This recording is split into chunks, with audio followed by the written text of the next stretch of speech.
Hey, second graders, we are working with some word families today, and all of the word families that we're working with have the sound, what is it, everyone? R. They have the sound R in them. Let me just show you what the word families are that we're going to be working with before you write anything down. The word families that we're going to be working with are the ARP family, so we'll be building words that have ARP as the rhyme at the end of the word. We will be building words that have ARC, and we will be building words that are in the ARM word family. So that means they're all rhyme, these words will rhyme, they all rhyme with arm. So this is the rhyme or the end of that word. All right, so on your slate, the first thing I would like you to do is write the word tarp. So if it's going to rain, you might need to put a tarp over something that's sitting outside. So I have animal feed, I have hay sitting outside. I need to put a tarp, a covering over the hay. Would you please write tarp? Remember, it's going to be in the ARP word family. Write that now. And boys and girls, in front of ARP, we had the word, or the letter T, so we built the new word tarp. Second graders, if I want to build another word that rhymes with tarp, I'm going to give you a clue, kind of like a riddle. This is something that you might hear played in an orchestra. It is a string instrument that sits on the floor, and it has a very kind of a fancy sound. I don't know how to describe it. What instrument would rhyme with tarp that has a different beginning letter? What do you think it is? Say it out loud. Did you say the word harp? Yes, you might hear a harp played in an orchestra. Would you write that on your slates right now, please? Harp. So all we had to do is change the T to an H. Good work. Now, don't erase anything yet, but what I'd like you to do is I'd like you to build the word that means something really pointy. The point is it's going to rhyme with harp. What do you have to change, my friends? What is the word? The point is very sharp. Write the word sharp. Sharp. Now we're going to switch word families, but I want you to think about what we have to switch here. Before you do the erasing, I want you to switch over to the ARC word family. So that means I'm only going to have to change, I'm going to keep the R sound, but instead of a P here, what letter would I have for the ARC family? I have a K, don't I? So let's keep our SH and build the word shark. Shark. There you go. Now I'm going to give you kind of a little riddle. You're only going to change one letter, and I want you to change one letter to make the word that talks about maybe a flame or a hot coal that would escape from a fire pit. What would that word be? Not shark, but something arc.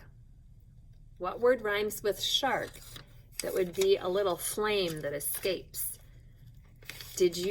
And change your word. Change your word. Slates up for your teacher on the count of 3. 1, 2, 3, slates up. Did you write spark? Good job. Quietly put your slates down. Now don't erase the whole thing because we want to change spark. You're going to need to change the beginning. We're going to keep the ARC family to make the new word. Here we go. And I want you to be really careful for backwards letters on this when you write it on your slate. This is something, once in a while, we have people that are afraid of the nighttime because it gets really, I am afraid of the arc. What's a word that rhymes with spark and shark? And sometimes people are afraid of this at nighttime. They're afraid of write it on your slate. What word did you write? Slates up. Did you write dark? Good job. We might be afraid of the dark. So we leave a night light on, don't we? Dark. All right, friends, we have another one. Here we go. I would like you to change dark to the word, I think I messed up. I don't want you to change the word dark. I want you to change arc to arm. Arm. This is my arm. We're going to start a new word family. We're going to be using the arm word family. All right, we have 3 more words here. Arm, right? Arm. Now, I want you to make sure that you are always safe. I want no blank to come to you. I want no, what would that be? I don't want you to get injured. I don't want you to hurt yourself, or I don't want you to, what word would fit there? Did you say harm? How would we spell harm? Harm. The onset, the rhyme, arm, harm. Now, don't erase anything, but change harm to something that you might have on a piece of jewelry. One of these that maybe hangs on a bracelet, or here it's on my lanyard. That might be called a, not a harm, but a, what would rhyme with that? We're working on those rhyming words. And what do you think I'm going to put on here, everybody? What did you write down? Charm. Charm.